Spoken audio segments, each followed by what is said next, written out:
அனைவருக்கும் வணக்கம். தமிழ்நாடு முழுக்க ஒரு விளம்பரம் ஓடிக்கொண்டிருக்கிறத நம்ம எல்லாரும் பார்த்துருப்போம்.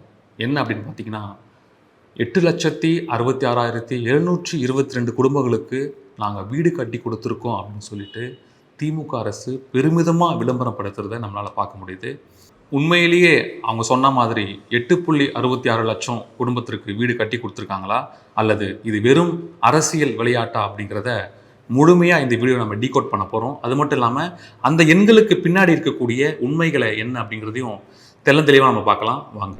அதாவது கட்டி முடிக்கப்பட்ட வீடுகள், அதாவது கம்ப்ளீட்டட் ஹவுஸ் சொல்லுவாங்க இல்லையா, அதாவது ஒரு வீடு கம்ப்ளீட் ஆனால் தான் அந்த வீட்டுக்கு வந்து கொடுத்தனம் போக முடியும்.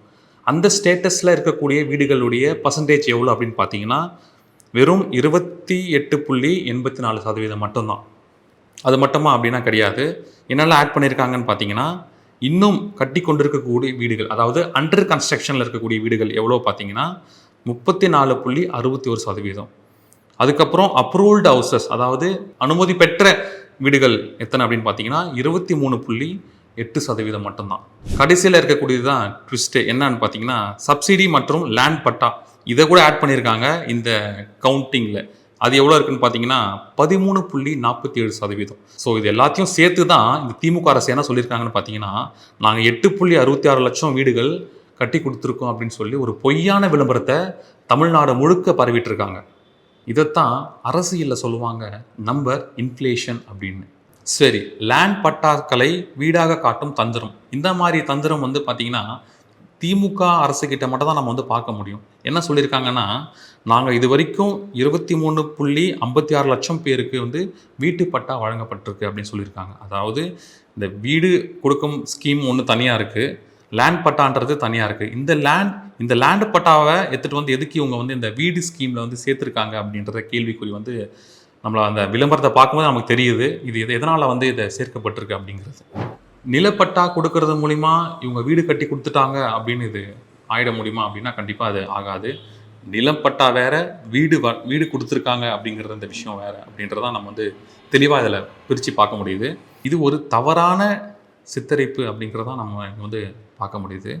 அதாவது பட்டா கொடுக்கறத வந்து இவங்க எப்படி கன்வே பண்ணியிருக்காங்க மக்கள்கிட்ட அப்படின்னு பார்த்தீங்கன்னா, நாங்கள் வந்து வீடு கட்டி கொடுத்துட்டோம், ஆனால் பட்டா கொடுக்கறத ஹவுசிங் அச்சீவ்மெண்ட் போல காட்டியிருக்கிறது தான் நமக்கு வேடிக்கையாக இருக்குது. சரி, மத்திய அரசுடைய திட்டத்தை தன்னுடைய திட்டமாக காட்டுறதுல திமுக வந்து பேர் போனவங்க அப்படின்றதுல ஒரு உதாரணமாக நமக்கு ஒரு செய்தி வந்திருக்கு. என்னன்னு பார்க்கலாம். தமிழ்நாட்டில் பல வீடுகள் கட்டப்பட்டதுக்கு ஒரு முக்கியமான திட்டம் அப்படின்னு இந்த திட்டத்தை சொல்லலாம். அதாவது பிரதமர் வீடு வசதி திட்டம், PMAYன்னு சொல்லுவாங்க. இதில் பார்த்தீங்கன்னா 2017 முதல் 2021 வரை தமிழ்நாட்டில் மட்டும் 2,84,922 வீடுகள் வந்து கட்டி கொடுத்துருக்காங்க. இது வந்து முழுக்க ஒரு மத்திய அரசுடைய ஒரு திட்டம்.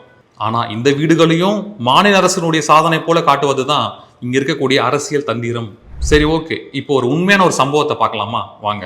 செங்கல்பட்டு மாவட்டத்தில் PMAY திட்டத்தில் சுமார் 2,654 வீடுகள் ஒதுக்கப்பட்டிருக்கு. ஆனால் இந்த 6 ஆண்டுகளில் பார்த்தீங்கன்னா வெறும் 44 வீடுகள் மட்டும்தான் கட்டி கொடுத்துருக்காங்க இந்த திமுக அரசு. அப்போ மீதம் உள்ளவை என்ன அப்படின்ற கேள்வி வருமா? பார்க்கலாம் வாங்க. இன்னும் 2,610 வீடுகள் பெண்டிங்கில் இருக்குது அப்படின்னு சொல்லிட்டு டேட்டா பேஸ் சொல்லுது. அதாவது கம்ப்ளீஷன் ரேட் எவ்வளோ அப்படின்னு பார்த்தீங்கன்னா வெறும் 1.6% மட்டுமே தான். இந்த அளவுக்கு ஒரு ஸ்லோ ப்ராசஸில் இருந்தும் இவ்வளோ பெரிய விளம்பரம் எதுக்கு அப்படின்னு சொல்லிட்டு மக்கள் பலரும் கேள்வி எழுப்பிட்டு வராங்க. ஆனால் நமக்கு தான் தெரியும் இதுதான் இருக்கக்கூடிய கிரவுண்ட் ரியாலிட்டி.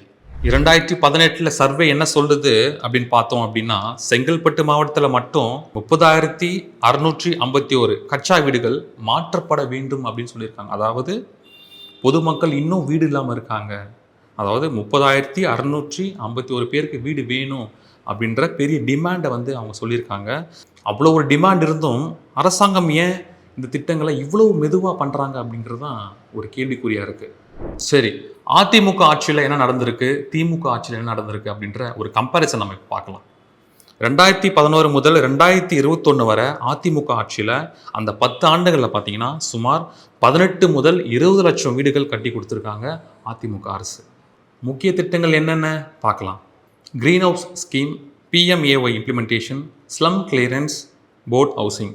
ஒரு வருடத்துக்கு அதிமுக ஆட்சியில் சராசரியாக 2 லட்சம் வீடுகள் கட்டி கொடுத்துருக்காங்க. செலவு ஏன் இவ்வளவு அதிகமாக இருக்குது அப்படின்னு திமுக ஆட்சியில் ஒரு கேள்வி இருக்குது. அதாவது அதிமுக ஆட்சி காலத்தில் பார்த்தீங்கன்னா ஒரு வீட்டுக்கு 4.4 லட்சம் மட்டும்தான் ஒதுக்கியிருக்காங்க. அதே திமுக ஆட்சியில் 11.3 லட்சம் ரூபாய் நிதியை ஒதுக்கியிருக்காங்க திமுக அரசு. அதாவது திமுக ஆட்சியில் வீட்டினுடைய எண்ணிக்கையை அதிகரிக்கவில்லை, இந்த விலை மட்டும் 3 மடங்கு உயர்ந்திருக்கிறத நம்மளால் பார்க்க முடியுது. ஸோ நம்ம கன்க்ளூஷன் வந்தாச்சு. ஸோ இந்த கன்க்ளூஷனில் நம்ம என்ன சொல்ல வரோம் அப்படின்னு பார்த்தீங்கன்னா, பெரிய நம்பரை நீங்கள் டிஸ்பிளே பண்ணுறதுனால அது உண்மையாகிடாது அப்படின்னு மக்கள் கேள்வி எழுப்பியிருக்காங்க.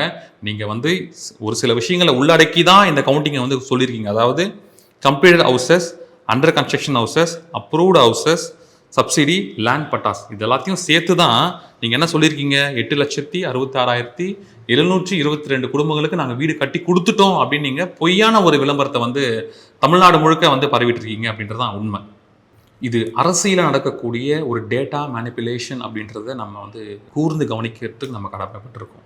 ஸோ மக்களே, இந்த மாதிரி டேட்டா டீகோட் வீடியோஸ் உங்களுக்கு வேணும் அப்படின்னா வாவ் பாலிடிக்ஸ் சேனலை சப்ஸ்கிரைப் பண்ணுங்கள், ஷேர் பண்ணுங்கள். எண்ணிக்கைகளை பார்த்தால்தான் அரசியலை புரிந்து கொள்ள முடியும். நன்றி, வணக்கம்.